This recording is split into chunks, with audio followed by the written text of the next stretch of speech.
राधे राधे महाराज जी। महाराज जी, जो भगवान का नाम नहीं लेते फिर भी अच्छे से रहते हैं, और जो भगवान का नाम लेते हैं परेशानी में रहते हैं, क्या फर्क है?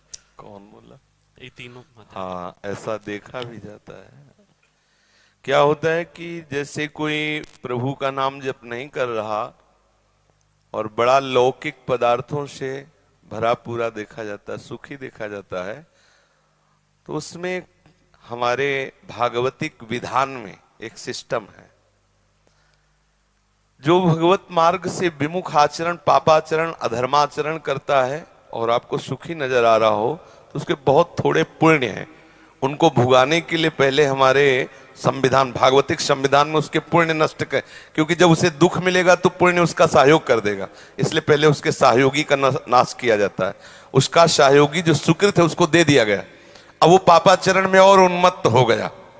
अब उसके वो सुकृत चल रहे, इसलिए उसे जुकाम भी नहीं होगा। अब वो सोचता है कि कुछ नहीं, कोई निर्णय नहीं, कोई भगवान नहीं, मनमानी पापाचरण करो, खूब मौज से रहो, और वो सुकृत उसके नष्ट हो रहे हैं। और जिस दिन उसके सुकृत नष्ट हुए, फिर मिटिया मेट होते हुए देखा है। शास्त्रों का विधान तो है ही, हमने देखा है। एक ठाकुर रामबली सिंह जमींदार आसपास बंदूक लेके चलते, ऐसा बच्चापन में उनको देखा हमने।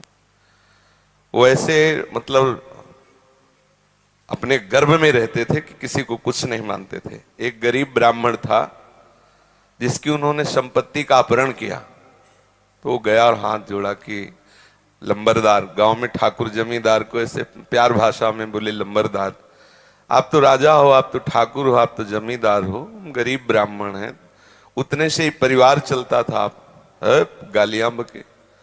उन्होंने पैर छुआ ब्राह्मण ने ऐसे और रो दिया और वापस आ गया। जानते हो, आज उनके कुल में कोई पानी देने वाला नहीं। कुछ ही दिनों में बड़ा लड़का भयंकर कैंसर से बीमार हुआ, मर गया। दूसरा दिमाग खराब हो गया, तीसरे की टांग टूट गई, चौथा लेबरी करके उनको जो खवाने वाला था पीलिया हो गई। और आप अफीम के इतने नशेबाज बन गए कि धीरे धीरे सब, जहां उनके आगे पीछे बंदूक लेके चलते थे वहां मक्खी उड़ाने वाला कोई नहीं रहा, और एक पशु की तरह मरे जब कोई फेंकने वाला नहीं, ऐसी स्थिति। होता क्या है कि शुभ कर्म जब तक हमें वहां के, हमारे भागवतिक विधान में सिस्टम है, यदि आप अधिक पाप करेंगे तो आपके जल्दी से जल्दी शुभ कर्म आपको दिए जाएंगे कि वो नष्ट हो, तब तुम्हारा नाश शुरू होगा। और जब आप भागवतिक कार्य करते हैं तो देख लिया गया ना कि आप संभल रहे हो, तो आपको कोई बाधा ना पहुंचा सके, इसलिए आपके जो पाप कर्म है उनको फेंक दिया गया कि उधर से खाली करो। जो उसके शत्रु पक्ष के पाप कर्म जमा है उसको नष्ट करने के लिए उनको भेजो, क्योंकि इस समय धर्म निष्ठा में है, ये पचा जाएगा।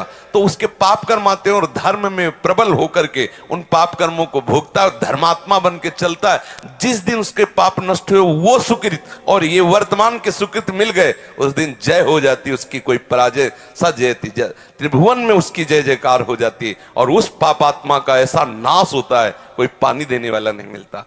ऐसा नहीं है कि पापी पुरुष मौज से है और धर्मात्मा कष्ट से है, उसके रहस्य को नहीं जानती, इसलिए तुम्हें ऐसा लगता है। समझ पा रही हो?